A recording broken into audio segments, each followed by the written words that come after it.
I guess it's the Duchess funding request. Item 9.4.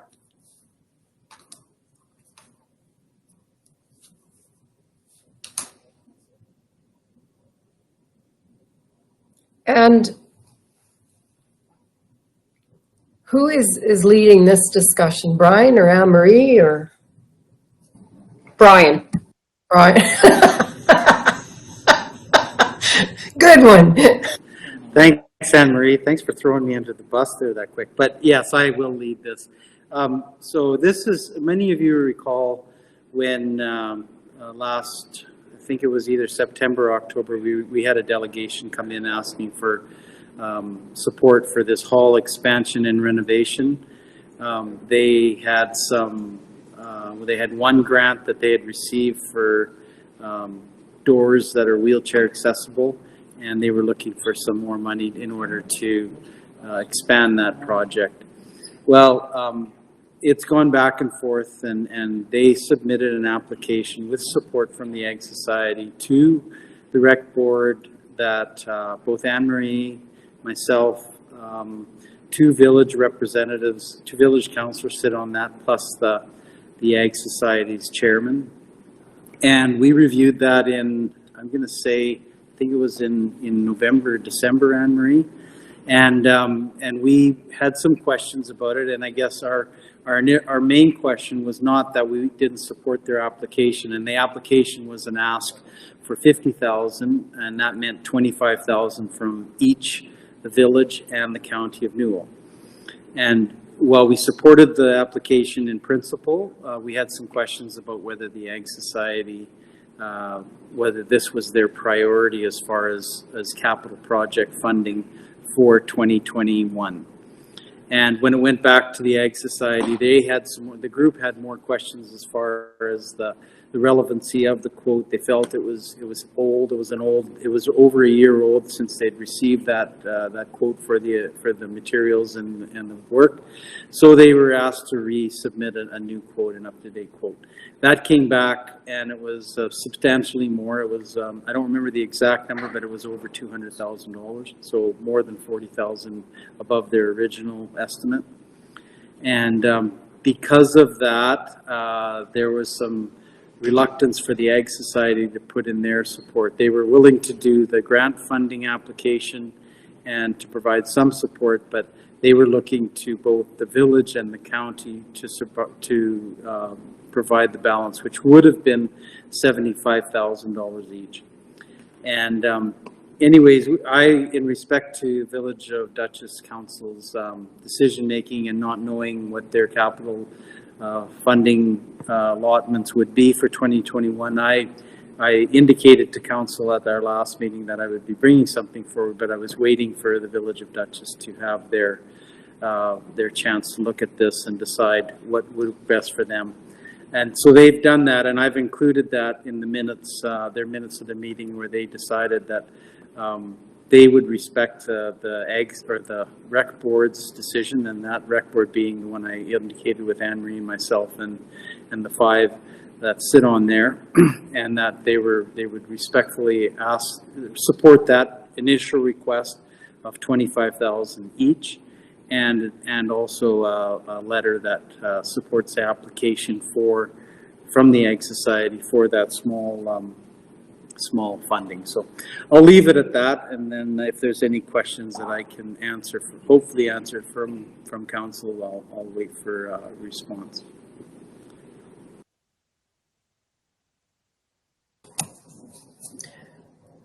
Questions? Tracy. So just to clarify then, they're asked, like, today we are reviewing this and we additionally would pay another $50,000, or they want the county to cover all except what the 25 that the village is putting in? No, their ask was for $75,000. I myself would not support that. I think because based on the framework that we've outlined in our ICF as far as the operating portion, and there was a discussion, I believe, in that as far as sharing the 50-50 capital costs for projects too. So my suggestion, my recommendation would be to do a similar thing that the Village Duchess did, which would be to provide a letter of support and $25,000 conditional upon them receiving the grant, because there is some question marks as far as whether they're eligible still, because the grant, I'm not really all that familiar with it, but from what I've heard, the deadlines for some of the stuff that they were asking for have they might be stretched a little bit. I don't know if they're completely off the, like whether they're completely gone or whether it's just they're not. I think the chances are slim, but I don't want to say that they're non-existent, but I think that it's gone way past the deadlines that this grant was eligible for.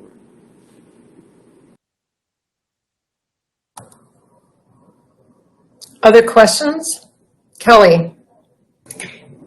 I'd just like to say that I support what the committee has come up with, and I appreciate that they've worked within the recreation agreement and the ICF that's in place. I think that if and when we do approve, similarly as the Village of Duchess has, that we would put a time limit on it, because this society that's applying doesn't have full funding. Will we carry it past the fiscal year on our books, or would it have a time limit to it? That's my only question.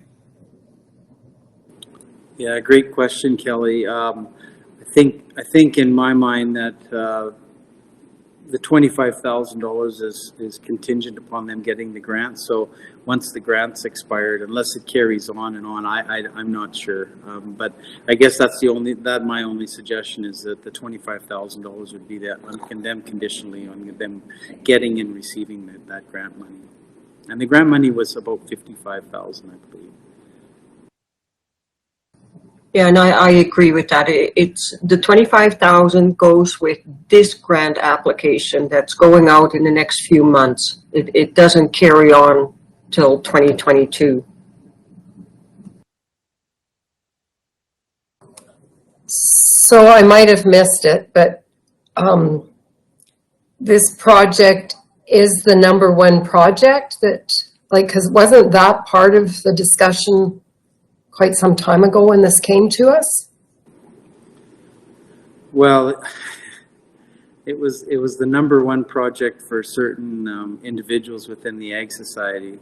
I don't think it was the #1 project, and that's why I wanted to identify that and clarify that. And it's the #1 project as long as the Ag Society, the Village Duchess and the County of Newell are supplying the $150,000, so $75,000 each. And I'll just leave it at that. That makes it confusing though, Brian, what you just said. Now we're talking about 75,000 each. Well, when it went back to the Ag Society, they were fine with making it the #1 project as long as they weren't paying for it. I know that's blunt, but that's basically the way it is. If it was their money, the original one was $45,000. They were supportive of that, but when the numbers went to over $200,000 for the total project, and their contribution level would have exceeded their capabilities, then it wasn't the #1 project anymore. And they actually pulled the funding that they had in the original project. And just their contribution amount is going to be the grant portion and the grant that they receive. So $10,000 from the wheelchair accessible plus the $55,000 that this grant would have been. That was going to be their contribution to the project, and then $150,000 would have been from the county and the village. Lots of numbers. I'm sorry I confused you. I tried to include as much of that information in the package on the agenda, but.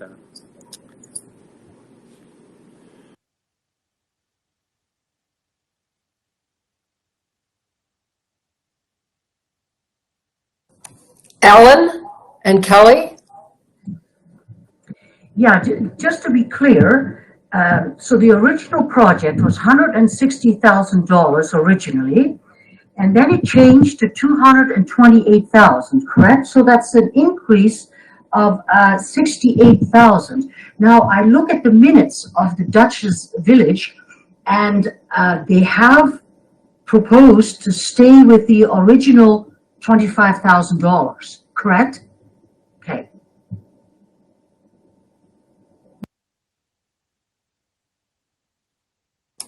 Kelly?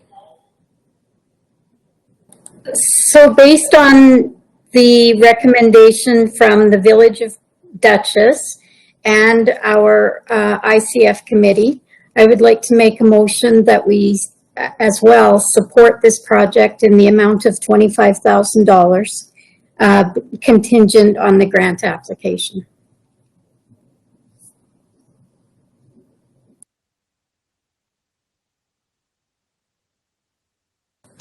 Further questions on that?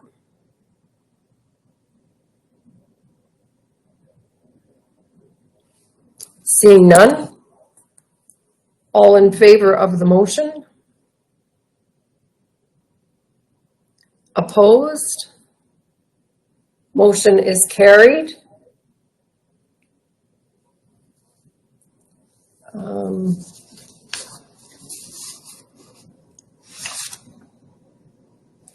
All right, we'll just carry on and get the...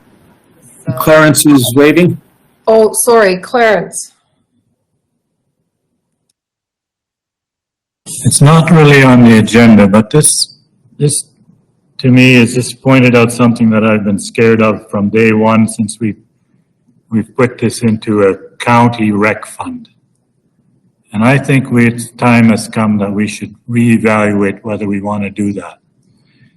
It's the matter what has happened is as soon as it becomes a county rec fund, all our communities think, oh, we can just get the money out of the county. And it's a real danger. Well, before everybody was on their own and they had to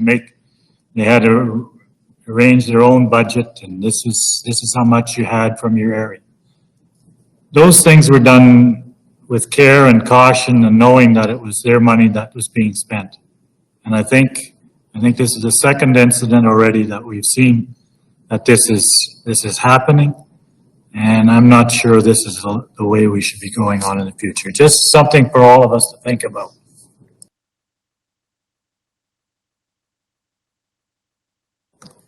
Clarence, are you, like this one, this Duchess one that we just voted on, as Kelly referenced, the ICF,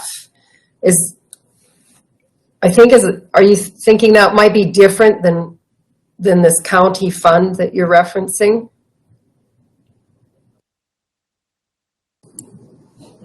All I'm saying is I think we have to get back to the fundamentals that communities are responsible for the money they raise for recreation. And that it's their money that's being spent. And right now, yes, we have ICFs, but it's either, it seems to be an idea that that's not our money. There's an endless pit out there. And people aren't making rational decisions on how they're spending money. And it's a problem we didn't have when everybody had to spend their own dollars. So if Duchess wants to spend, if that recreation area wants to spend those dollars, it comes out of their mill rate. And that's the way we used to work it. It wasn't a big fund that we're dishing into. And I think this is just the tip of the iceberg. Well, I certainly see it in regard to the Tilley time this morning and, listening and discussion with them.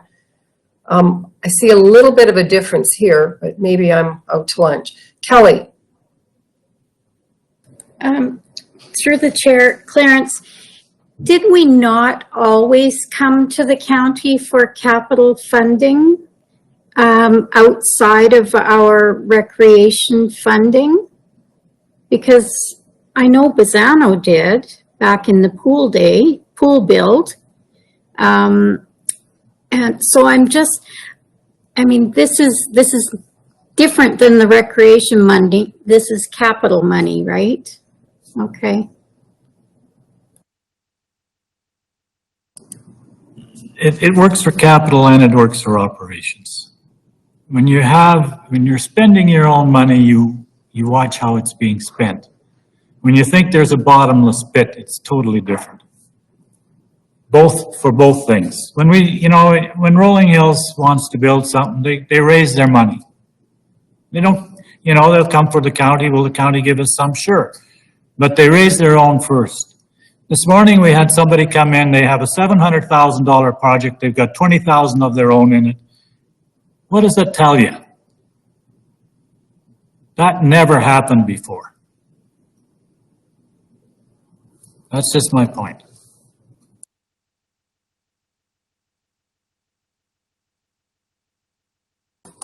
Anne Marie and Wayne. Well, part of the discussion through the chair to Clarence was that people are more mobile than they used to be.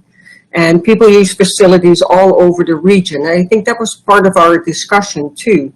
Because we haven't set a policy yet on what to do with our recreation money, part of our policy could maybe be go 50-50, just like we do with Bazzano and Duchess. That we say to a community, you have to raise a certain percentage before you can access money out of our recreation fund.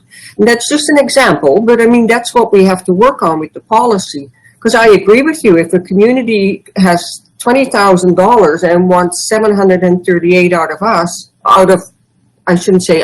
the recreation fund, then that's not quite right. So we are branching into the discussion I think that we need to have until we finish off the consultation, because that's what some communities are going to have to hear, so that if that indeed is the way we're going. And I know we have said that we need to say, how much does your community really want this? And the whole concept of how much of this can we afford and how many of these facilities do we need in a region of 7,500 people. And my question is, and like Clarence alludes to, putting it back on the communities, which was sort of the way it was before, which certainly can be done. What are your thoughts about, are our hamlet communities going to be treated differently than our municipalities? That's one of my questions. From what Clarence said, I'm thinking perhaps not. Because that is something I think that has to be dealt with too, because of the support that they have had. The municipalities the other municipalities, the urbans I'll call them, have had to deal with their facilities all the way along in one way or another. But I don't know if that's the same as in the hamlets, and that's why they fundraise perhaps over the years. Wayne. I understand what Clarence is saying, but we also got to realize that we were taking a mill rate or half a point, I believe, to contribute to this fund. We have $5.2 million. We've been building that over, 3 years now? And we haven't really taken any money out of it. What are we going to just keep building? It was built to support infrastructure across the county. And when we were taking a mill rate for each division, a certain mill rate, that money was available to those recreational societies, and they could access it on a regular basis. Now we've got this big fund of money and we haven't been given any out. And we have to get a process to getting it out, and matching money, I'm not sure, because this is tax money that comes from the people. So why are we asking these societies to match it? Another thing is, Brian brought it up this morning. I think when we do go into a project like this, they have to have set up a fund where they can start building a capital fund to maintain and replace whatever structures they have. I think that should be part of the discussion also.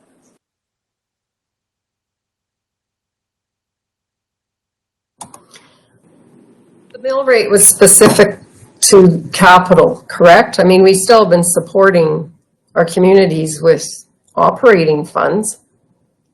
So that's in addition. Brian?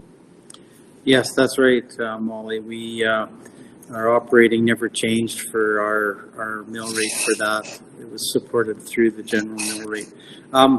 I actually think that Clarence is on the right track here because it sort of does the same thing as what both I alluded to and Wayne, you did as far as building that. If you're pushing it back onto the community to say, we expect you to raise half of the funds, or something in that in my mind that would be fairly close to when it comes to just a county facility, just a county hamlet, because it gives them, then they have to make the decision whether that facility is going to be supported. I mean, Clarence used a wonderful example in Rolling Hills. Their curling rink was not being used to the point, so they turned it into something else, something that more fit their community's wishes and the support that goes with that.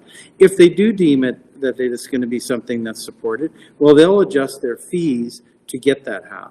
Either that or they'll fundraise the heck out of it. And it all comes out of the same pockets one way or another. And you will have the ability for them to come to us and say, hey, you know what, we have raised this much money. We request a matching amount or something that works in that regards. And I think you do have a formula for success then. Not only for the capital replacement, but also for replacing or upgrading facilities that the community deems necessary, not just because they're there and they should be replaced.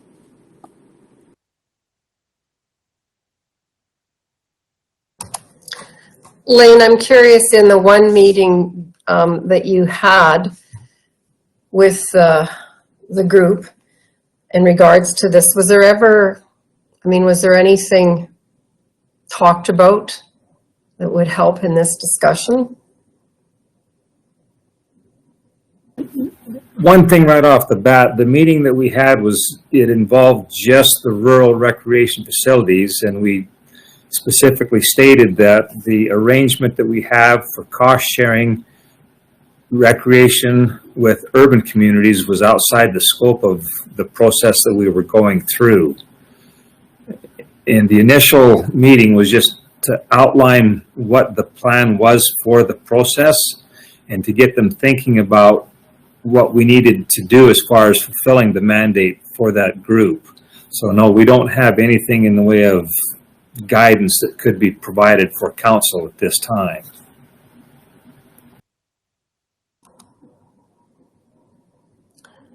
Any other thoughts?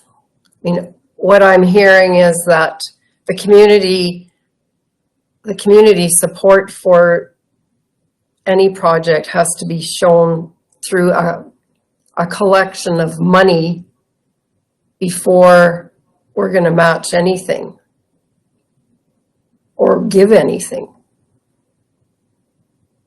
Is that accurate? Is that the way people are thinking?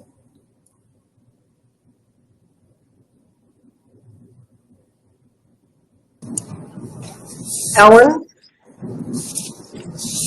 Yeah, and then in this case, I don't think there is a curling rink in Scandia at all, is there? I don't believe so. Wait, no. So would this be then the only one in the south, if I get that right? So then these communities perhaps could get together and have fundraisers, correct? Because I would imagine that, Wayne, you guys know more, and Clarence from the area, obviously maybe your residents would go and curl in Tilley. Would they be able to, those communities would help fundraise?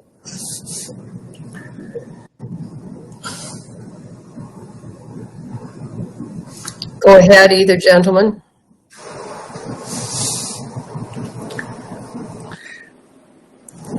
I don't believe there's a whole lot of people that, there is a few that go over to Tilley and curl, and I have curled there myself.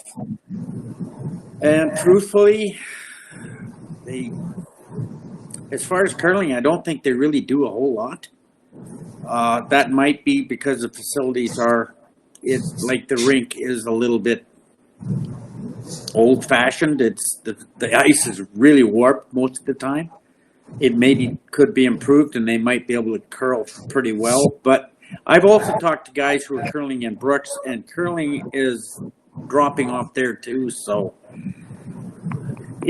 I'm not sure that they're going to increase things.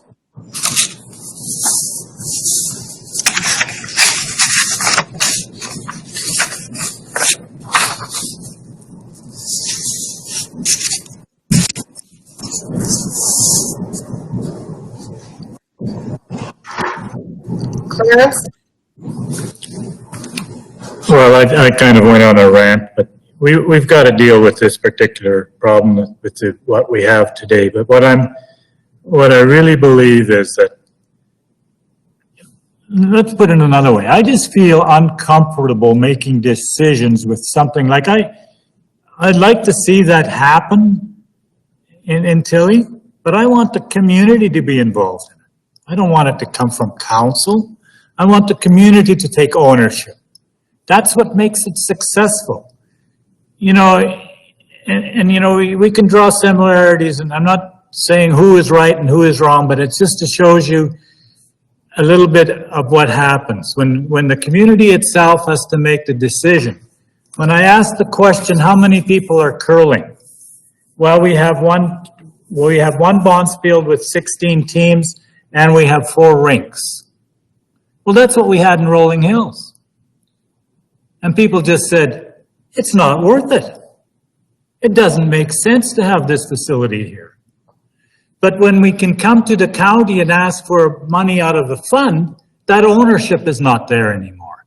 That decision isn't there anymore. And I'm not blaming these people in Tilley. I think they're trying to do with the system that we have today, and we have to deal with that. But I think it's fundamentally flawed when it comes to recreation in our communities. Because recreation is optional.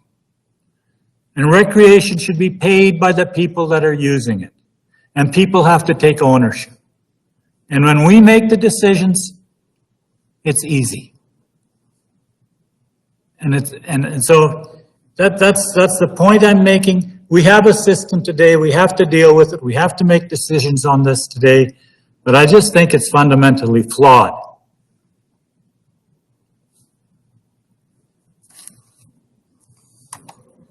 And that's certainly why we wanted to get more information so we could figure out a better way of doing this. But I do believe that all of us feel, I have not ever heard anyone around our table say that the community has to show significant support through dollars before we get involved.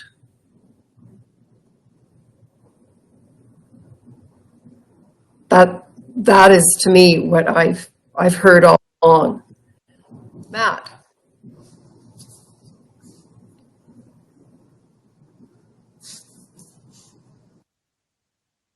Mike.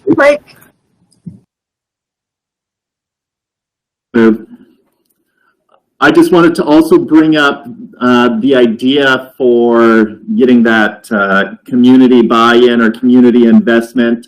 We've talked a lot about them fundraising and having a pot of money. There's also the ability of each community to petition for a local improvement and being willing to take on a local improvement tax if they don't have the funds up front. So that might be a model to consider for a community showing that they are willing to invest in that infrastructure.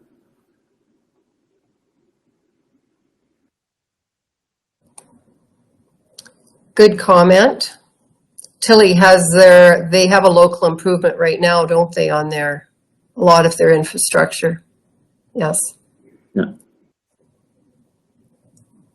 So the question is, what are we going to tell Tilley today? That we are going to wait out our we are not in a position to make a decision because we want to get more information? Or what? Kelly and Brian? Yeah, definitely. To me, the application process hasn't been fulfilled. We need financial information on these societies and community buy-in, as we've talked about. For sure, I think other than giving support for the grant application, the presentation, I would receive it for now as information and a heads up as to what they're working on in the village, in the hamlet of Tilley.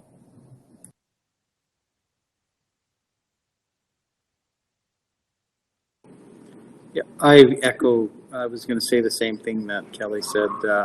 I was going to highlight on that grant application and the support of it without a financial commitment. I think I think we should do that today because it is a March. They did indicate that March is their deadline for that. So if they miss an application or they're because they failed to have the county's support for something that could be done, I think that would be an error on our part. But other than that, wait for Lane to complete his thorough investigation and bring the recommendations. I think you've heard some very good comments from council as far as the direction this wants to take, and bring us back with something so that we can kick it around. Lionel?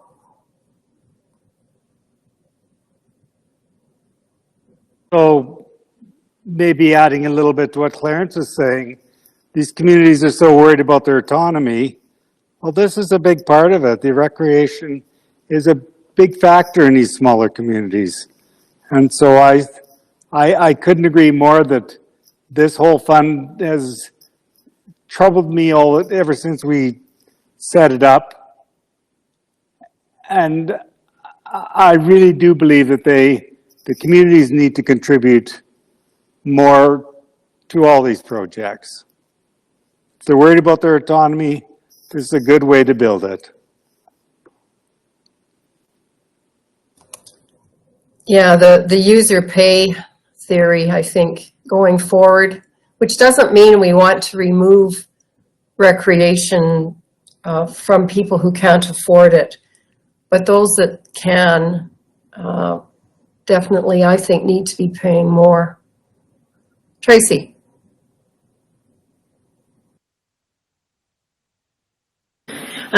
So with their grant application though, by saying we support it, support their application, does the funds and the financial support not indicate whether or not they could do the project? Like that's were they not looking at that too from us, that, you know, they wanted to know sort of what we could contribute financially? Or just by saying we'll support you and the letter is good enough for now? I'm a little lost on that. Kelly? The way I understood it, they needed a municipality to be the banker. Some of these grant applications require the money be funneled through the municipality. So I believe that's what they were asking for today, Tracy. Anybody else feel the same? Well, that certainly was the deadline issue.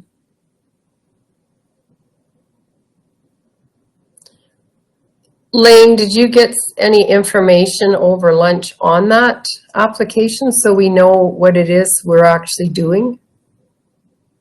Forward to council the information that Leslie had intended to show during the presentation.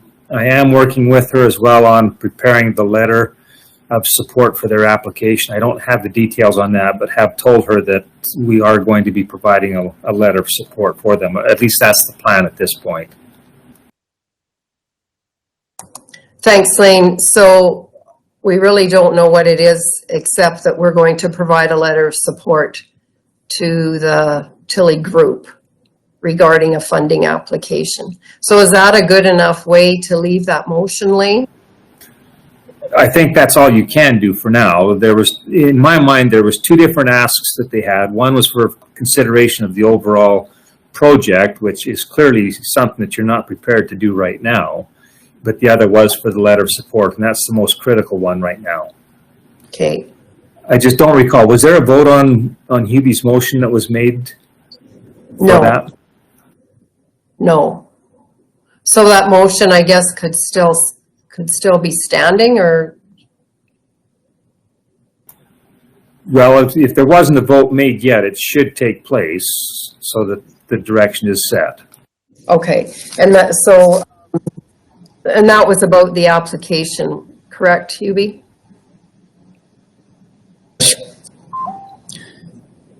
I have another question here for Matt.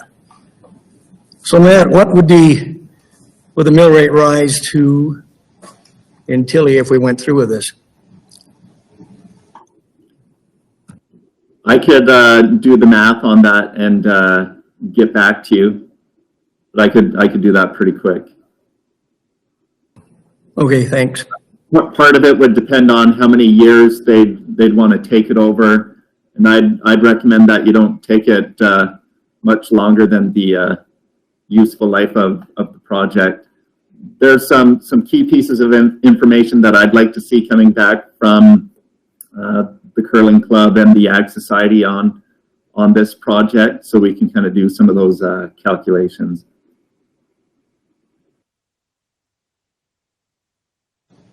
Can I hear the motion before we vote?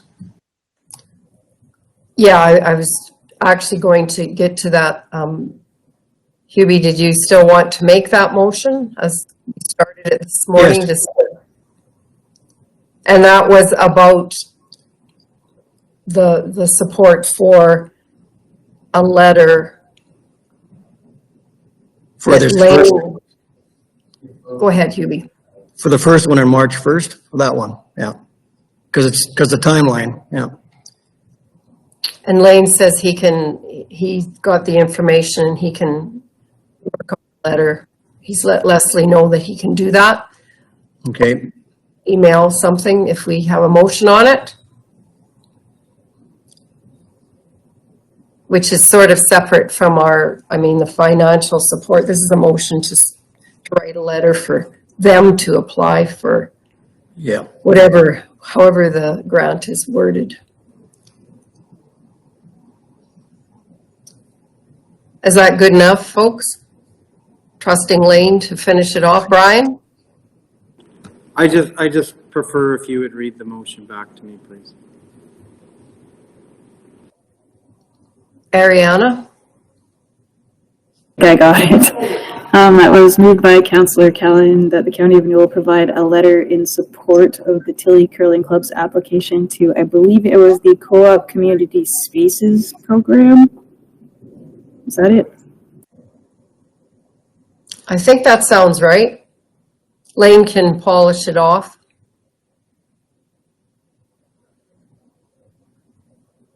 All right. All in favor? Opposed? Motion is carried. So I think for today, that's enough of the discussion that we need to continue having as soon as Lane comes back with information and from the start of the rural recreation group feedback. And Lane, that is just all of our own properties in the hamlets, correct? That's right. And that's one of the challenges that we're going to have is taking feedback from that narrow group and trying to apply it across all of the recreation facilities in the county, which would include those in the urban communities. So that is going to be one of the challenges. But at least with the urbans, we're working on having all the ICFs, which sort of does put a little bit more structure in what we're doing with our municipal partners. This is just our hamlets, but probably more than anybody, our hamlets need to make some decisions about what they can afford too. and their communities. So, all right, we'll leave it. And Lane, hopefully you'll be able to proceed a little bit with some virtual stuff. Today's an example of how you can get a few people together in the office and maybe some others all over the place. So see how the restrictions turn out going forward as well. So we're going to move on.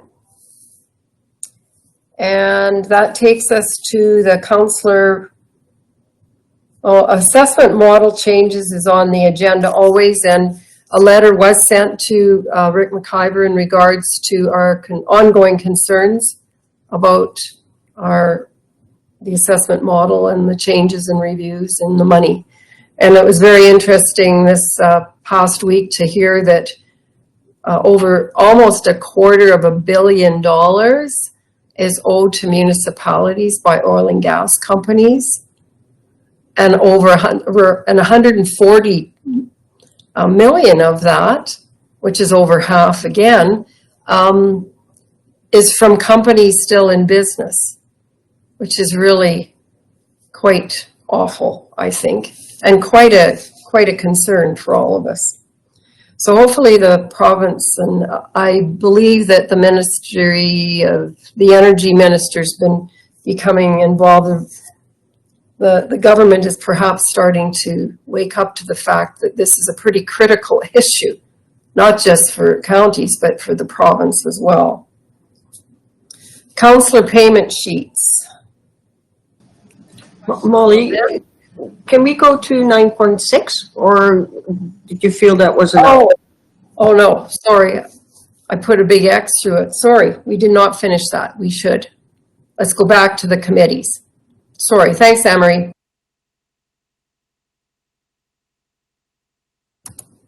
I'm just finding it again on my computer, so anybody have anything to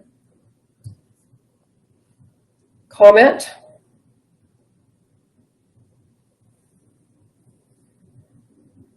Brian. Well, I'm only going to comment on the ones that I sit upon, and the ones that jump out for me is BRBC. Although I agree with the membership, I think that what this last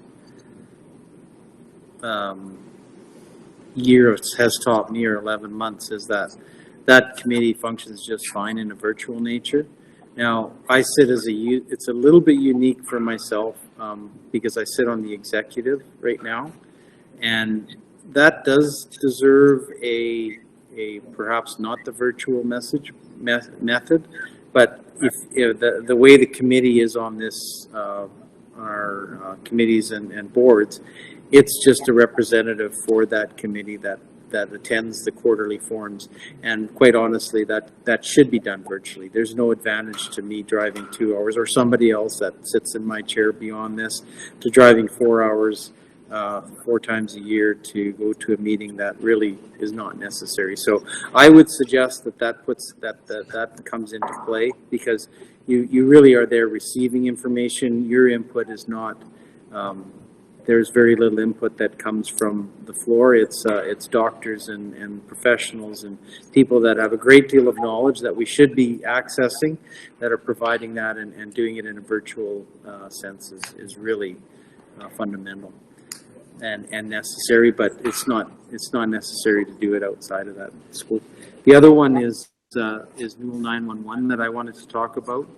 And I'm not sure how you do this, because what we've found too is that we've met twice since last March, and the board has really functioned very well. And it's some of that is primarily because we have such good people in the management role there, and by that Stuart, and before him Keith, and Kevin Swanson, Barry Yokoyama. They're all very good at what they do, and so they've made that board really function very well. And we get together and basically approve a check register and make a budget.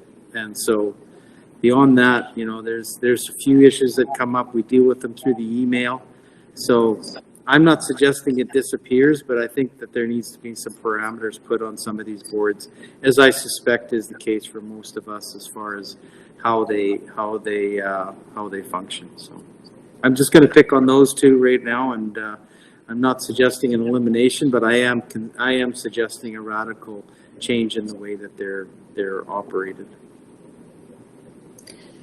Would it be fair to ask all of you, with all of your committees that you sit on, which ones cannot operate using virtual going forward, at least as an option, an ongoing option?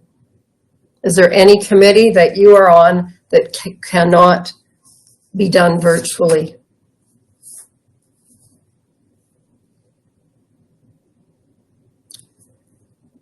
Hubie? Haven't had a meeting together for rural crime for some time, so we've done it through phone calls and emails, but I don't know if everybody is savvy in the committee to run it virtually. I think it could be done. We didn't have an AGM this year either. Hubie, how often does it meet? It has been once a month, but we changed it to every other month, so. But there hasn't been a lot to cover lately, so usually what you get is reports from the RCMP and the municipal guys to know what's going on as rural crime is going, and that's basically where we're getting the information from right now. So how many rural people are involved in that committee? 7, and sometimes we get ranchers and farmers that come and sit in on the meetings too, that are interested. So, and that's been a, you know, the other thing I think we need to look at is, are any of the committees that we're involved in really, unless they're part of our municipal mandate, as some of them are, is it a committee that doesn't need municipal representation or can carry on just fine without? So that's another question to ask. So that rural crime then is one that would be perhaps a little bit harder virtually because of drop-in and stuff, but maybe not. And I don't know the history of how that committee started. But sometimes what's happened is municipalities have become involved and they don't need to be. Anne Marie. Well, and that's exactly what I was going to say, because Tracy and I have both been on Rural Crime Watch, and there is no money that we need to check. There is just no reason really for us to be there, and especially when we have Devon or John at those meetings, and the RCMP is at those meetings. And so I don't think there's a reason for us to be there.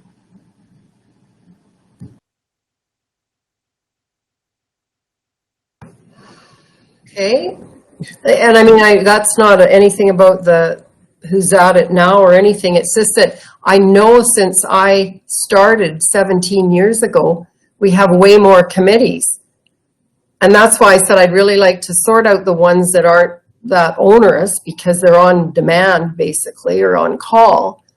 But some of the other ones have just sort of, we've evolved. You know, there's been an invitation to go to a meeting, and pretty soon, because the municipality will pay for somebody to attend all the time, everybody wants the municipality to be part of it because it's another member that'll be there. But some of these things can carry on, or should carry on, without us. Without us being at the table anyhow, unless we're there because we want to be. Wayne. Comment on Veterans Memorial Highway. That was brought about to look at the safety of Highway 36.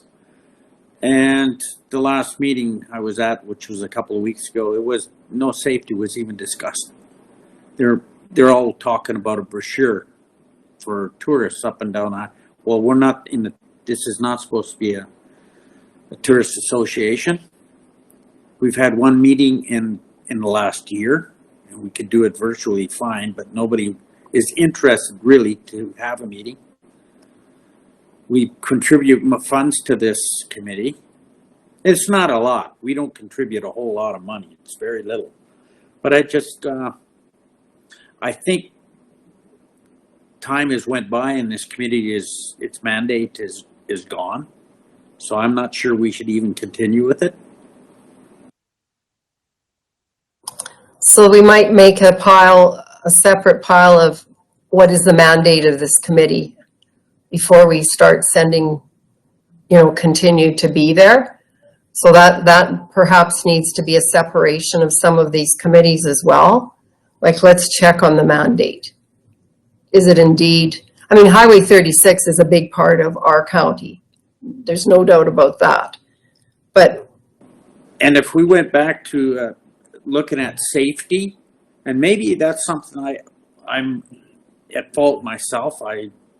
We're supposed to have another meeting at the end of March, and if you don't pull the plug on me, I will bring this up and say, hey, this is our mandate. This is what we should be concerned with. But I just really, there's not a lot of interest that I can see anymore in that. There's a lot of communities that just don't show up.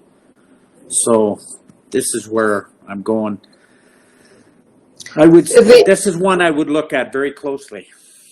It would be a good discussion, Wayne, to have, in regards to the mandate. Because when I was on it, and I was on it for probably 7 or 8 years, safety was a huge issue because it was a very busy road. Not so much anymore.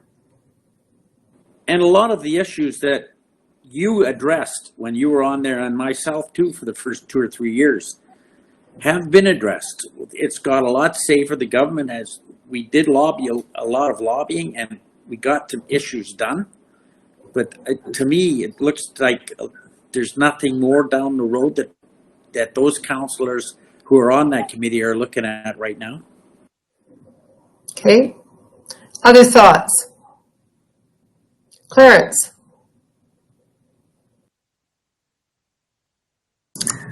It's an interesting topic.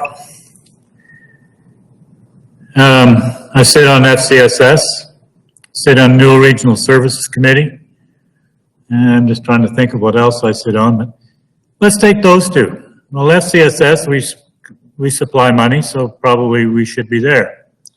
NRSC, no, that could be run by anybody. But do we want to be involved as a council, as a county with that organization? This is a water company.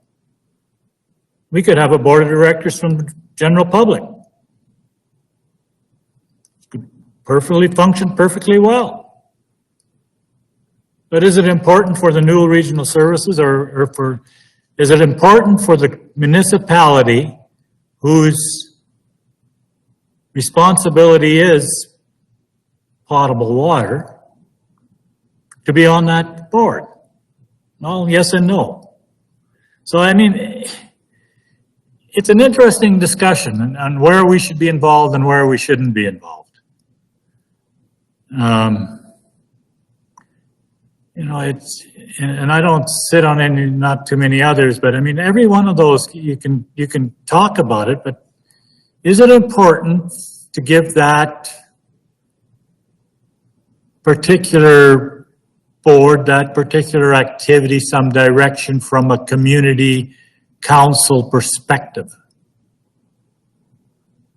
I don't know what the answers are, but most of them can be run by just anybody as long as they're good people to run them. But the minute you get into trouble, where do you go? Anyway, it's just some thoughts that come to mind, and I'm just what we're trying to accomplish here. Goal here that we want, just to get rid of a whole bunch of committees that we're on? I don't know. I'm not sure. No. I can tell you, Clarence, Your answer to that question is no. That is a very municipal committee as far as I'm concerned. It can enter my mind because it's such a service provider. Okay. And, you know, maybe someday it could be public, but I think it's too early. Yeah, in its mandate. I truly believe there are some committees that are very, very municipal oriented. Okay. And there are others that really could be more public driven.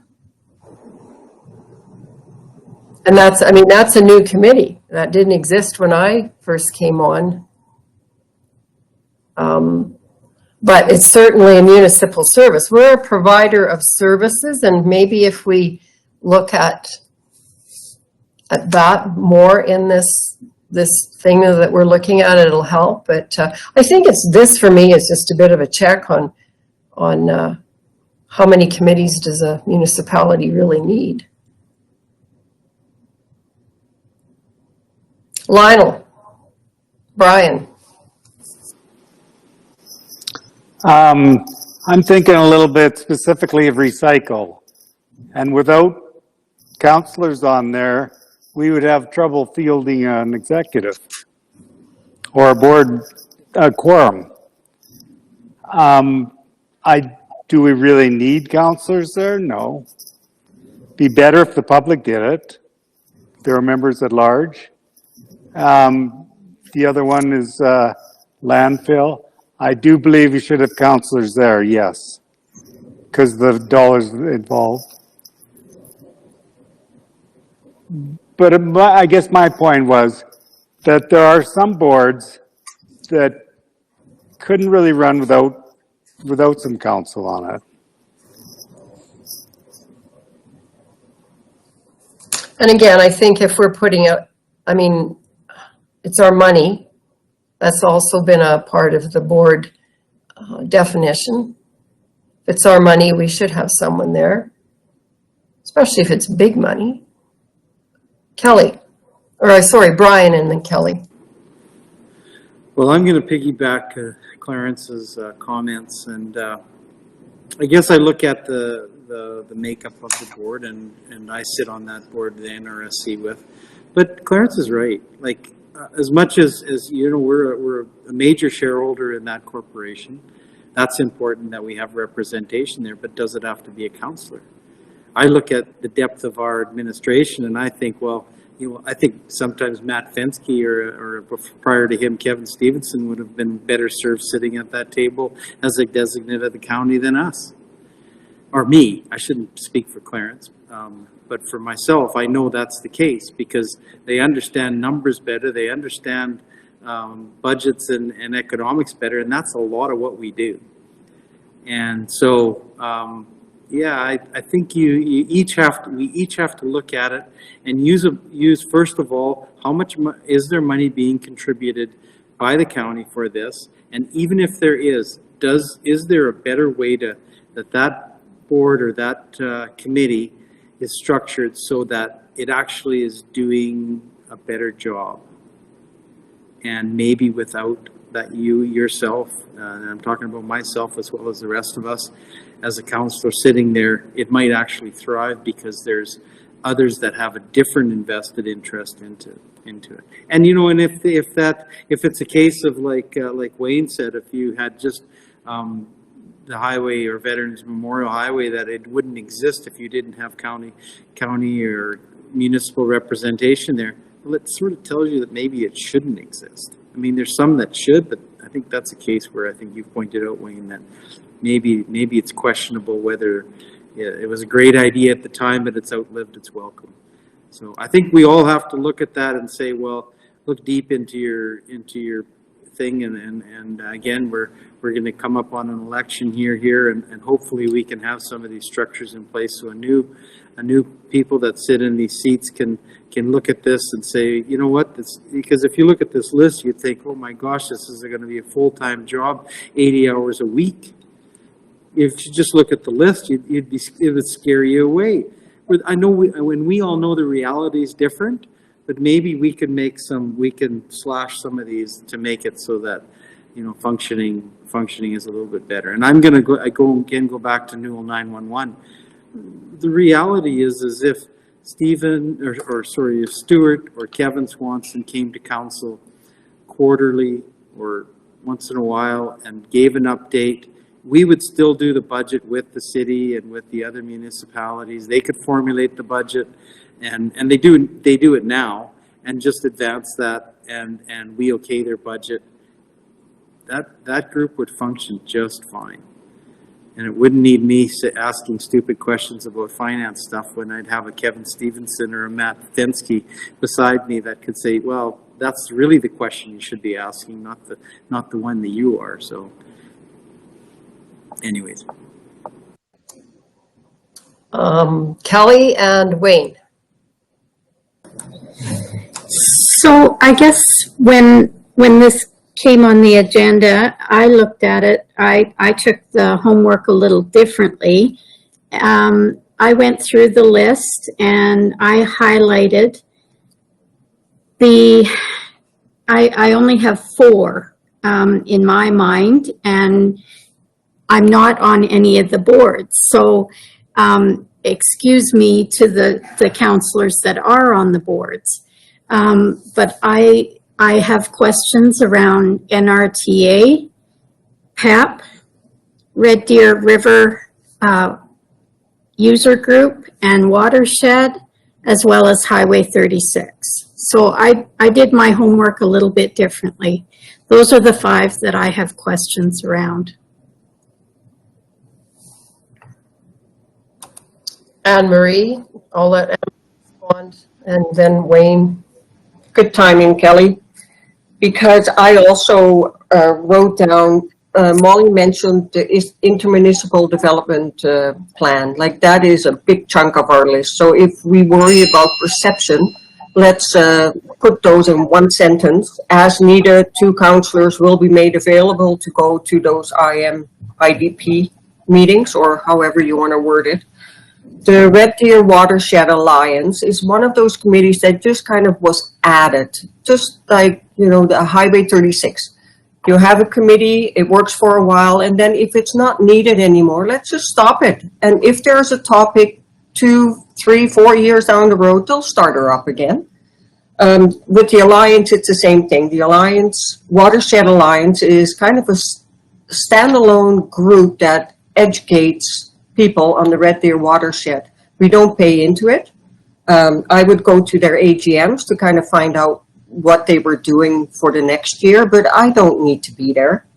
And the Red Deer Municipal Users Group, I think we stayed on there because we do have the Red Deer River, and the water quality is important to us, although we don't use it for our drinking water. And we're not a municipality that uses the water out of the Red Deer River. So, you know, maybe we don't need to be there.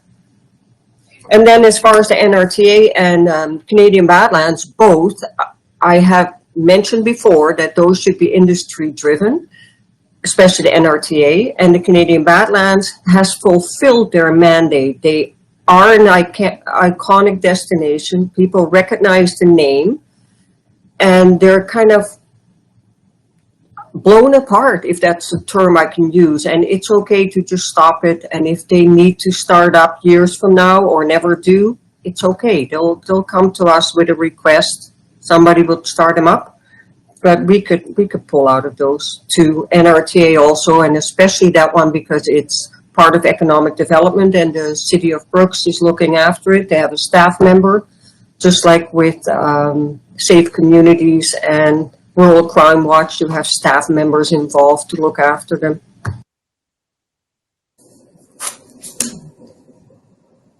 Ariana, I hope you're just sort of trying to make heads and tails from all of this, taking notes, or yeah, your head's crooked now. Yeah. Okay, Wayne it was, and then Ellen and. Okay, so what are we gonna do? Are we gonna vote on each committee, which ones we want to keep, which ones we want to get rid of? we're having great discussion here, and I think we're making some headway, but what exactly are we going to do? I think today we're talking, and Ariana is going to keep track of our comments and the committees that are questionable. I'd like to see a new list. I said right from the start after today that is sort of yes, and then only on demand, and possibly not group as well. And the comment about the virtual too, that, I mean, we haven't heard of any committee that can't function virtually. If people want to, that should always remain an option, I think, for all of the committees we're on going forward, even when we can get back together again. And I mean, it'll be wonderful to get back together again, but I think we have to just leave that as a guideline in our minds. I don't think we're cutting out any of these committees today or probably tomorrow. It's a discussion only in my mind to look at, to get there perhaps. Okay, I have Wayne, no, that was Wayne. Ellen, Tracy, Clarence. Ellen, Tracy, Clarence. Okay, well, first of all, of course, I'm on the NRTA, and we have one staff member, and that is paid for by the NRTA. So that is not paid for by the Brooks. And now there is 5 municipalities represented on there, mostly councillors. There's one CAO. We meet once a month virtually, which works perfectly. And then I sit on a board, since I've been on the board, I guess for well over 7 years, and to distribute money from the city and from the county that we give out as an event grant, if you will. Now, just a few days ago, for example, it was decided to give, and it's always a councillor from the city, a councillor from the county, and then somebody at large. And we gave $5,000, for example, to the Elks. They're going to have a conference, for example. And then a few days ago, we gave out $3,050 for the museum. And it's a huge, big thing. I can talk about it later, but it does involve the county, i.e., it's going to be fantastic. But anyhow, so I do work and give out money. Can this exist without any councillor? I'm sure. The only thing is, just a few weeks ago, our new CAO, then not yet, said how important tourism is to a region. And like I always report, for example, things that have happened in the county. For example, the newest thing was the scenic drive, for example. I report on, for example, that Emerson Bridge now takes not just individual camping, but also seasonal camping. You know, things like that pertain to tourism. But so that's my part in it. Does a councillor need to be on it? Probably not. But we do give out the money, and of course now we don't give out that much money because it's a disaster with tourism at the moment because of COVID. But hopefully that's going to change, and it's only an hour a month, and then the odd time that whenever we get applications in, then I'm on a separate committee, but we do it virtually as well, and it doesn't take that long, depending upon how many applications we get. But is tourism important to you? Is it not? Of course, I don't need to be on it. I don't know anybody needs to be on it, but then you don't have a say. Then you don't have input anymore. And I don't know. Would it be nice to be industry driven? Absolutely. But that usually is the city then, right? So if the county wants any input, I would suggest to have one person on there.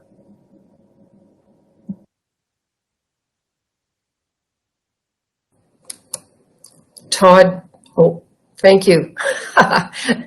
Maybe Ariana, to note also is the ones that the comments about could be business driven comes to mind as well. Thank you, Ellen, for your feedback.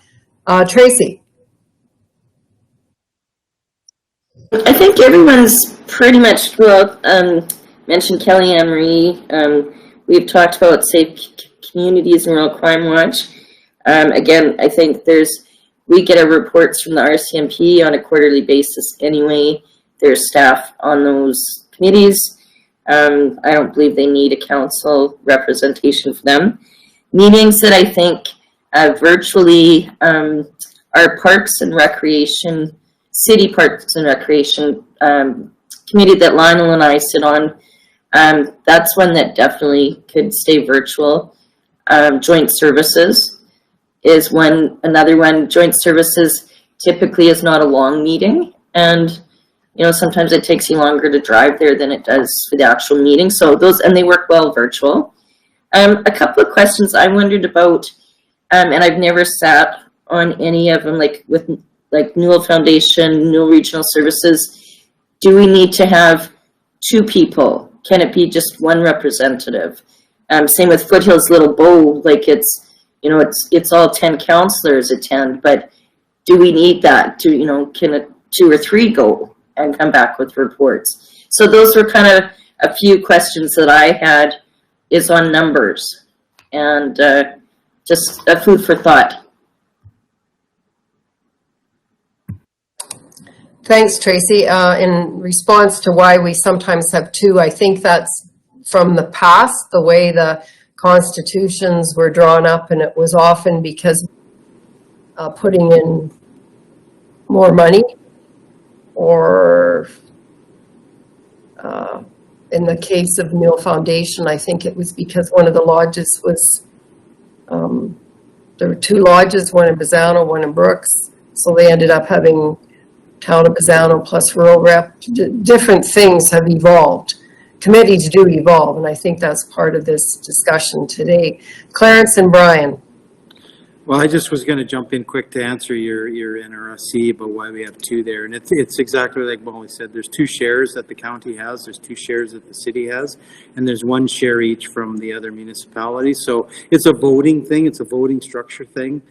You get to have as many people there as you have shares. And that's the direct relation to your contribution as far as setting up the corporation and the assets that were put in there by the county and by the city. So it's a logical thing. It does make sense. It doesn't take away from the fact but it's just strictly for a voting thing. Clarence, final words. I already turned my mic on. It's kind of an interesting discussion, and you say, well, can they be held virtual? Well, let's look at council. Can it be held virtual? Well, certainly can. How many of us want to have all virtual meetings for the rest of our term? Yeah, I see a lot of heads shaking. And that's the same with committees. So it's possible, but is it the most advantageous? Probably not.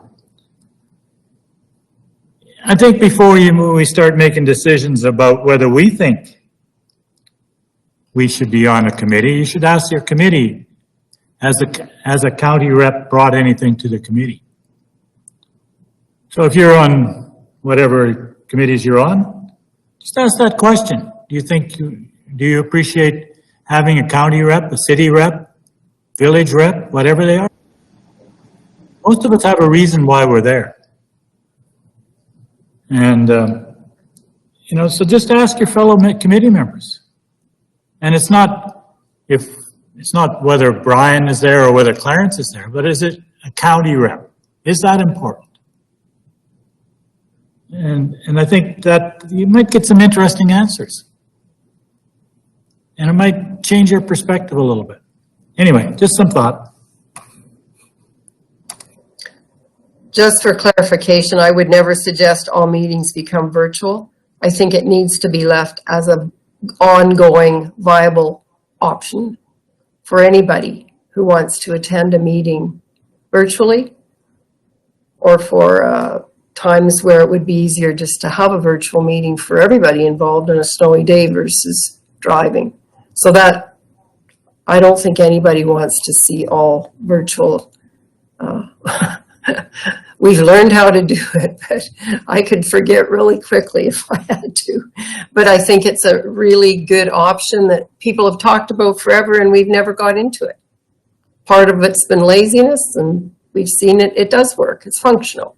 So I'm not asking if if a county rep is valuable on any of the committees I'm on, because they might say, absolutely not. Just kidding. Okay, I think this has been a good discussion, and has everyone had an opportunity to speak?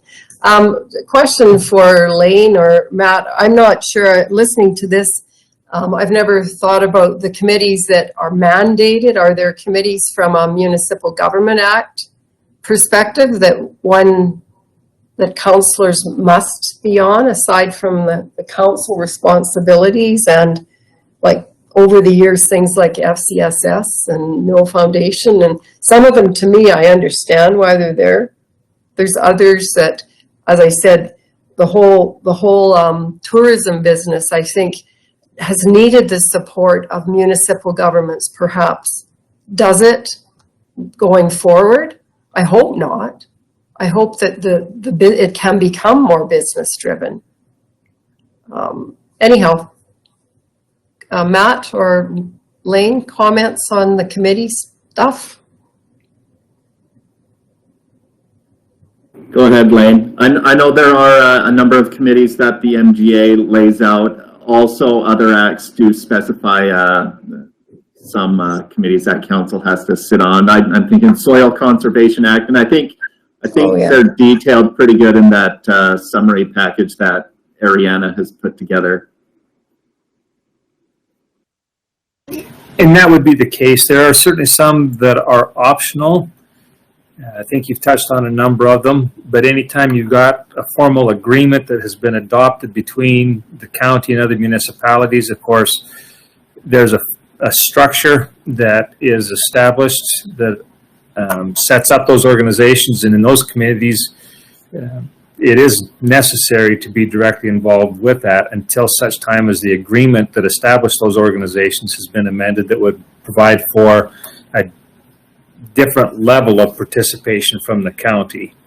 So yes, there are some that are optional, others that are not. I think it's a matter of going through and figuring out which ones you do have some flexibility in changing the involvement of the county on. Thank you. Ariana, I can help you out if you have some questions about anything and how we can sort these out a little bit for another stab at down the road. Thank you. All right, now we will move on to councillor payment sheets. 9.8, any questions on review? Tracy? I just had a question. It's probably just a typo, but under Brian's, it's got 5 should be 1, and then it's got plus 0.5. And that didn't make sense to me. 0.5. 0.5. But if he's got 5 hours and it should be 1 hour, is that minus 4 hours? Or is it 0.5 hours, he's got half an hour and it should be, oh, because of the dots on the, to get there. Oh, okay. I got it. Actually, if I may, Madam Marie, if I have a question about this committee, we didn't discuss that. Does it work for everyone, or how do you feel about this compensation committee with 3 councillors? Has it been working okay for everyone, or would you like to see changes? I think it's absolutely wonderful. Brian? Perfect. I was just going to say that too. I think it's the perfect setup for the perfect, it's actually one you guys hit out of the park, because I've never had to sit on it, so it's absolutely fantastic. They're the best. I think only councillor committee members should be able to vote on this. You know what?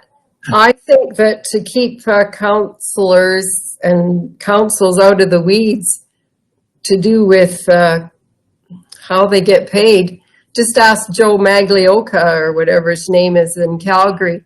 I think of us every time I see him in the news, because we all have made mistakes, and it is wonderful to have this peer group review every month, questioning. And, I think going forward, 17 years ago, when I first came on council, this was the reason there were or not totally, but a big part of the reason there were so many new councillors. It was all about money and what they've been paying and taking so I think it's a great committee. Lionel. And also, we're also scared of getting stuck on this committee. We would never question them. Brian. Well, with that last thought, though, I have one question as far as mine is, and it goes back to December, and I never noticed it before, but it says on the divisional boundary review, I had 1 hour and it should be 0. So I was just, what the heck that was about. So it's probably totally legit. I just don't remember. Brian, you're absolutely right. We cheated you out of an hour. I noticed that. We did. I think it was because of the rec board. We have the dates there wrong, Clarence. Well, I don't know, but in December, you charged an hour for a rec board meeting, and we said, oh, we can't do that because it's Duchess. Okay. And that makes total sense. Actually, Councillor DeJong, the 30-day time limit is up, so the question is off the table. Just another person to pick on me. Thanks, Kelly.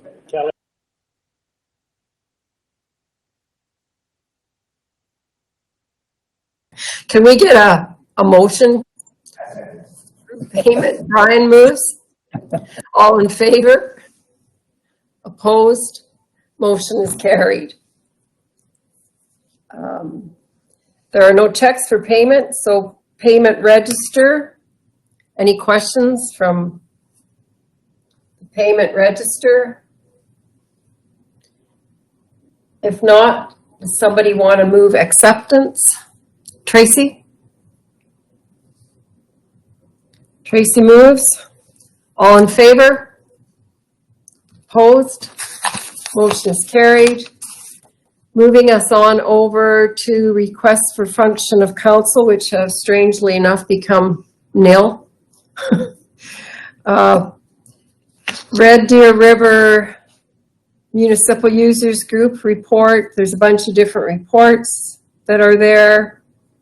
Joint services, you still get the minutes, I believe. Tracy makes sure, or whoever is in that position, makes sure that they get sent out. And our TA post-agenda items, item 11.1, regional COVID-19 restrictions. This is the one that was added late. And I have not read the letter yet, but anybody? Ellen, you were the one that asked for it to be on here, so I'll let you speak to it.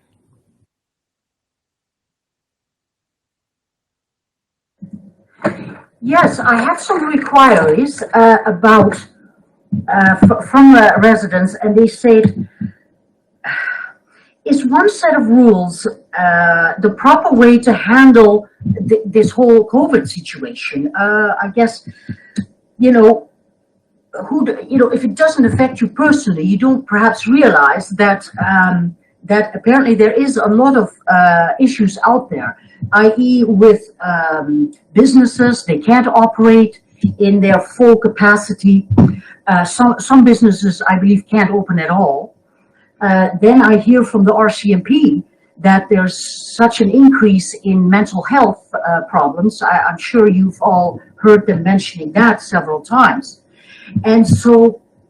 And then I see this, of course, we heard Wheatland, we've heard Medicine Hat sending letters, Then we see Brooks, we just got in today, I believe, and so they are referring to the youth sports. If basically what it comes down to is there apparently isn't that many cases as at the moment, and they're wondering if they can open up a bit more, if you will, just to give the businesses an opportunity to make a living, if you will, and the sports and physical fitness for adults, but especially for the youth. I understand Brooks mentions that. Now, personally, I think we should definitely not remove the what is the word, health measures that are in place, that the public health orders, if you will, wearing a mask, stay away from each other like I am today. And that, I've seen, for example, China, I mean, the other countries that have basically almost gone back to normal. And I Google sometimes these different countries, and you see them all still wearing a mask. And they did manage to go back to, I seen they were going back to the cinema. They were going back to the bingo halls, to the theater. To me, that was fascinating to see. So I'm thinking this could take a while before the vaccines are going to roll out. Just a hint, yesterday I was 2.5 hours on computer and 2 different phones trying to get a vaccination for one of our parents. I did get through, incidentally, but apparently 150,000 did not in Alberta. So I don't think this is going to be over yet soon. So just a thought. So Ellen, do you think we should open up? All the way, you mean? Well, you have concerns that this will go on, so what would you like us to do? Well, did you read the letter from the Brooks? I did, so what would you like us to do? Well, it doesn't mean exactly what I would like to have the discussion, what other councillors think about this. Again, I've been approached. I don't know if you have been approached. I certainly have been, by businesses. And in the county, I may add, some I don't know. And they're wondering, since there are no cases, if the Alberta government can perhaps look at easing the restrictions somewhat. I'm not saying throw it all open, but there's certainly, if masks are worn, if distances are going to be adhered to, that there is a possibility perhaps that that they can relax the rules somewhat for businesses. Some of them have told me, my goodness, we're not even making any money because there's only so many allowed in, and so on and so forth. So I would like to have the discussion. And so what would you like us to do? Well, first of all, I'd like to hear perhaps your opinion and the others' opinion, if you don't mind. I just thought it was quite clear. Oh, no. Wayne? I'll give you my opinion. I think the provincial government is working damn hard to try and do be as even as possible with opening up without maybe bringing on the third wave. When we get a councillor from another council getting out there saying he broke all the rules and he hasn't obeyed any, that really gives good confidence to the rest of the community. I don't agree with that in 1%. I think we stand behind our public health measures and support them, because that's the majority of Albertans want to go that route. We have no control over this. This is not our call. So I think this is a non-issue, and the government will open up when they think it's appropriate. I think we go with that. Clarence? I'd like to echo that. I'm just darn glad I don't have to make the decision. And I think it's got to be provincial. We're going to have probably an easing up on Monday. Let's see what it does. And I'm not going to lobby one way or another. Lionel. Well, I agree with Clarence and Wayne. Maybe we should go one step further and demand that we get some cases. Why should everybody else get them?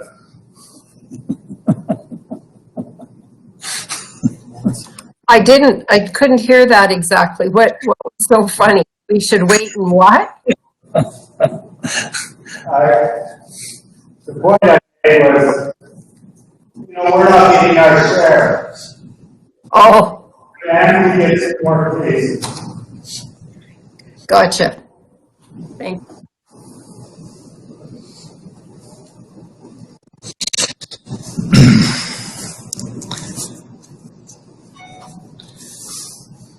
Oh, Kelly, Anne Marie. I just feel like this is out of my pay grade, not on my line of duty to take it upon myself. So, and I think it's in the best interests of our ratepayers to also follow the guidelines as set out.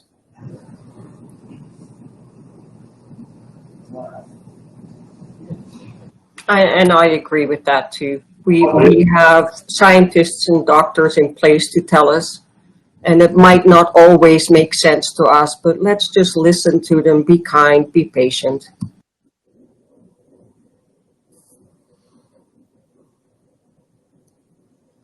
Back to you, Ellen. Yes, I would like to hear your response, Molly. Well, I have said all along that I think every municipality is unique, and everyone wants to be out of this, but I don't know if I believe that opening up faster will get us out of it better or faster. So we open up and then we have to shut down again. Like, how does that help businesses? I think spring is coming, and we know last summer it was much better. We've got vaccinations on the go. I think Monday there will be some more loosening up. So my personal feeling is I can be patient, I can wait, and yeah, I don't want to see us to open up and then have to shut down again. And businesses say that would be an awful thing again for them, the ones that I hear from. So that's my idea. I do feel that we're all unique. Every municipality is different. We're not all the same. And I just wonder if, do these municipalities want people flooding in from all over the place just because we're open and they're not? I think that's part of the reason that it's province-wide, perhaps. Hubie? Brian? And I think these rallies that people are putting on don't help because they don't really sway the way the government's handling things, or Dina Henshaw, how she's handling things. So those rallies they don't help at all. Brian?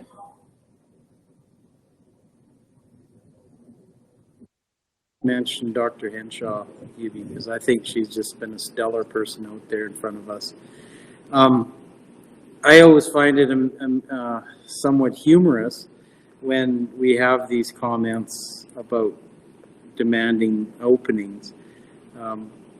Use the flip side. When this pandemic first happened and we were one of the highest areas in the province, did the province tell us that we had to be different and shut everything, close the borders, close over the roads every way in and out? No, they treated the rest of the province just like they did everybody else. The other thing is we rely on the professionals at Alberta Health, whether it's your local doctor, whether it's your nursing staff, whether it's the people. When we're sick, we rely on them to help us get better. Now, you know, we're in a good situation, thank goodness, in this area. Let's continue to rely on their advice. That's my thoughts. And, you know, and I'm certainly not the poster child for following every rule to the letter, but I do think that their objectives are sound. They're brought about with science, and they're brought about with numbers, and that we need to just follow it through. We will get through this, and it's unfortunate if people are frustrated. I get that, but I think that, you know, if we can show that we have some solidarity with Alberta Health and their recommendations, I think that helps them quite a bit too. So Ellen, what's your feeling? Well, that's why I had it put on the agenda, because if I get questions by my ratepayers, then I felt like I would like to have a discussion on it. So don't shoot the messenger. Look at who is not there, because I'm not going to risk my parents' health. So I'm not saying that at all. I'm just bringing the message across, and I don't want to comment on rallies. You know, I don't know anything about that. But I hear the word frustration. But to some, it is a livelihood, and you know, I have to bring the message across. And obviously, the council has spoken loud and clear, and that's all I want to know. And will I wear a mask and not go places? Absolutely.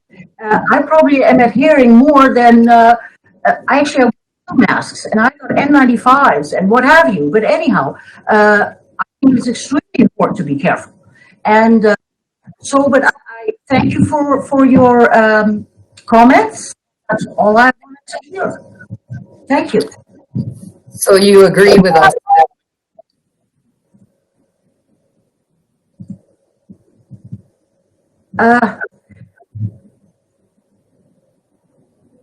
Well, at this point, it doesn't matter, but I only got one voice. But I did notice that it says, I wasn't aware of this, but apparently there's only 2 cases in Brooks, give or take. I mean, one never knows really. But I personally think if businesses are very careful, I personally go to the grocery store, and again, like I said, I wear double masks. I stay away from people. I go in there, go out there, whatever, you know. So I think I've heard before that spread that easily if you go quickly in and out. Like sitting at a meeting, for example, today. I don't know if you guys meet together, but I know some of you are in the same room without a mask, because no one here is wearing a mask. And no mistake, if one of you guys has it and doesn't realize it, most likely whoever you sat with in that room probably will get it. So I don't have that privilege to take that risk. So do I think we should be careful? Absolutely. Although I have to bring things forward when my constituents email me late at night or early morning, and they ask me, is this going to be discussed at the council level? And I thought, well, here we go. Why not? And at least then we can say we made the decision and why, and we'll go from there. Absolutely. I'm not questioning that at all. I was just curious as to what you felt. Those of us who are not wearing masks are either alone in an office or a long ways somewhere spaced from other people, just so you know. All right, information items, strategic priorities chart is always there to have a look at if you have questions about, which takes us, do we cover everything, Ariana, except for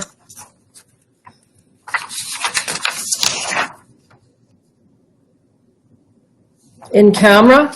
Does it look like we did it all? I think so. Good, I think so too. So we'll take a motion to move in camera then, please. Moved by Mr. Lionel Juss. All in favor? Opposed? Motion is carried. we'll take, all right, we have moved out of camera and we have a motion to make. Who would like to make that motion? Brian is going to make the motion. And what is that going to be, Brian? That we accept the contract recommendations of the committee for our CAO.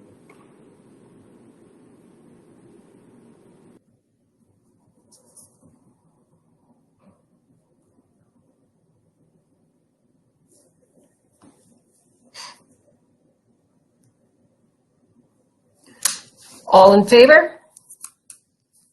Opposed? Motion is carried. And the meeting is adjourned, 3:49.